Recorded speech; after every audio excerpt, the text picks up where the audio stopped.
Hello अक्षर फिनटेक्स investors. Company ने right issue declare किया है।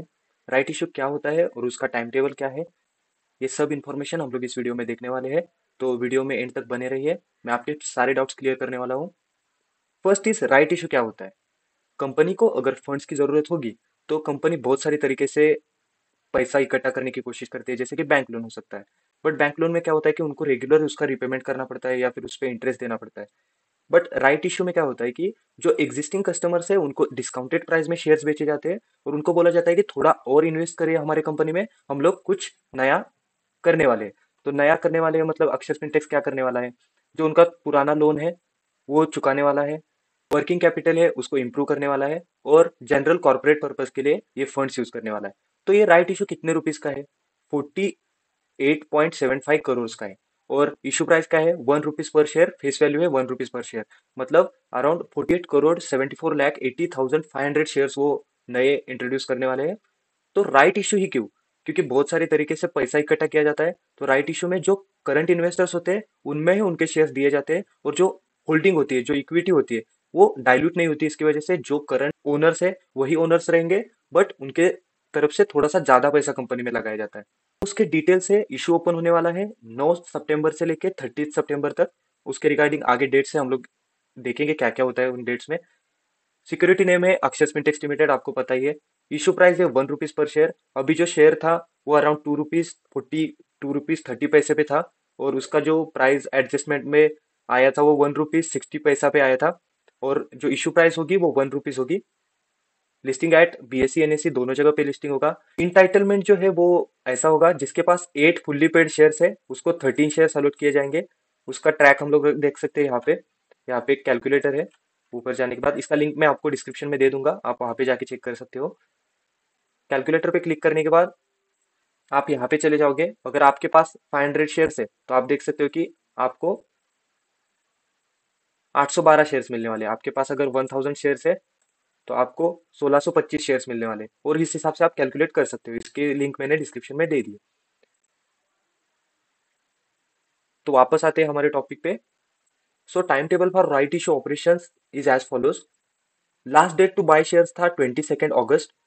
मतलब अगर आपके पास 22 अगस्त तक शेयर्स है, या फिर आपने 22 अगस्त पे अगर शेयर्स बाय किए हैं, तो आप इलिजिबल हो राइट इशू के लिए। मतलब क्या होता है कि वो अपने मस्टर में चेक करते हैं कि कौन से अपने शेयर होल्डर है, उनको राइट इशू के लिए एलिजिबल माना जाएगा। तो उसका रिकॉर्ड डेट था 23 अगस्त। उसके बाद ही अपने शेयर्स जो थे अकाउंट में, आप अगर आप होल्डर होगे तो आपको समझा रहेगा कि शेयर्स का प्राइस थोड़ा सा ड्रॉप डाउन हुआ है। अराउंड 60 पैसे 64 पैसे से कुछ तो ड्रॉप डाउन हुआ था। नेक्स्ट डेट आता है क्रेडिट ऑफ राइट इंटाइटलमेंट्स। ये डेट यहाँ पे मेंशन नहीं किया है, लेकिन विद इन नेक्स्ट वीक ये स्टार्ट हो जाएगा। इसमें क्या होता है कि आपके डीमैट अकाउंट में कुछ नए शेयर्स आ जाते हैं। जैसे कि उनका स्टार्टिंग ऐसे लिखा जाता है, अक्षर स्पिनटेक्स लिखा रहेगा, अक्षर स्पिनटेक्स सब इंफॉर्मेशन लिखा रहेगा उसका, और उसके आगे डैश दे के आर ई लिखा रहेगा। मतलब ये राइट इशू रहते हैं। तो इस पे अपन लोग तीन ऑपरेशन कर सकते हैं। एक तो बाय कर सकते हैं, सेल कर सकते हैं, या फिर कुछ भी नहीं कर सकते। बाय मीन्स अप्लाई कर सकते हैं, नेक्स्ट सेल मीन्स बेच सकते हैं, और थर्ड मीन्स नथिंग मीन्स कुछ भी नहीं कर सकते उस पे। तो उसके लिए आगे के डेट्स ऐसे हैं। तो 9 सितंबर से आप लोग इसके लिए प्रोसेस कर सकते हो, जैसे कि अप्लाई कर सकते हो, सेल कर सकते हो, और ऐसे भी छोड़ सकते हो। तो इसका अप्लाई प्रोसेस आईपीओ की तरह नहीं होता, इसका प्रोसेस थोड़ा अलग होता है। इसके रिगार्डिंग अलग वीडियो चाहिए तो आप कमेंट सेक्शन में डाल सकते हो, मैं उस पर भी वीडियो बनाऊंगा। आईपीओ प्रोसेस यूपीआई मैंडेट के थ्रू हो जाता है, लेकिन इसके लिए अलग बैंक प्रोसेस फॉलो करना पड़ता है। सो इसका पूरा टोटल डिफरेंट प्रोसेस है, इसके लिए एक प्रॉपर वीडियो बनाना जरूरी है। सो अगर आपको चाहिए तो आप बता सकते हो, कमेंट सेक्शन में लिख सकते हो, मैं वीडियो बनाने की कोशिश करूंगा। नेक्स्ट डेट आता है रिनाउंसिएशन ऑफ राइट इंटाइटलमेंट्स। मतलब 24 सितंबर को आपको जो आरई के शेयर्स दिए थे वो आपके अकाउंट से चले जाएंगे। अगर आपने सेल नहीं किया तो भी चले जाएंगे, आपने अप्लाई नहीं किया तो भी चले जाएंगे, और अगर अप्लाई करते हो तो उसका जो ऑफर है वो चालू रहेगा 30 सितंबर तक। 30 सितंबर तक आप अप्लाई प्रोसेस कंप्लीट कर सकते हो।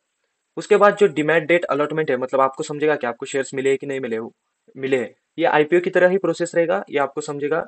ये with in one day day की प्रोसेस रहती है। जैसे कि अगर 2 अक्टूबर को ये डिमैट अलॉटमेंट में हुआ, तो नेक्स्ट में उसके T+1 डे में क्रेडिट डेट आएगा, उसके T+1 डे में लिस्टिंग डेट आएगा। तो ये टाइम टेबल अपडेट होता जाएगा। उसका इशू सेल कैसे करते हैं, अप्लाई कैसे करते हैं, या फिर उसको ऐसे ही छोड़ना है, तो उसके रिगार्डिंग अगर वीडियो चाहिए तो भी मैं बना सकता हूँ, आप कमेंट सेक्शन में सिर्फ बताइए मुझे। That's it in this video. अगर आपको कुछ और इन्फॉर्मेशन चाहिए वो भी आप डाल दो। यहाँ पे मेंशन किया है Akshar Fintex right issue 2024 document letter of offer. Means जैसे कि आईपीओ के लिए प्रोस्पेक्टस बना के पूरा प्रोसेस किया जाता है, वैसे ही राइट इशू जो होते हैं उसके लिए letter of offer document use किया जाता है। और ये आरई का जो डिसीजन होता है वो एनुअल जनरल मीटिंग में लिया जाता है, और कंपनी के जो कोर मेंबर्स होते हैं वो लोग ये डिसीजन लेते हैं। इसमें ऊपर वाले अथॉरिटी का कोई सीन नहीं रहता। अगर ज्यादा से ज्यादा लोगों ने बोला कि राइट इशू डिक्लेयर करना है तो राइट इशू डिक्लेयर किया जाता है। और इसका जो रजिस्ट्रार है वो big share service private limited है, जैसे कि लिंक इन टाइम रहता है, बिग शेयर है, और बहुत सारे रहते हैं। इसमें बिग शेयर का रजिस्ट्रार यूज किया गया है। That's it in this video. Thank you.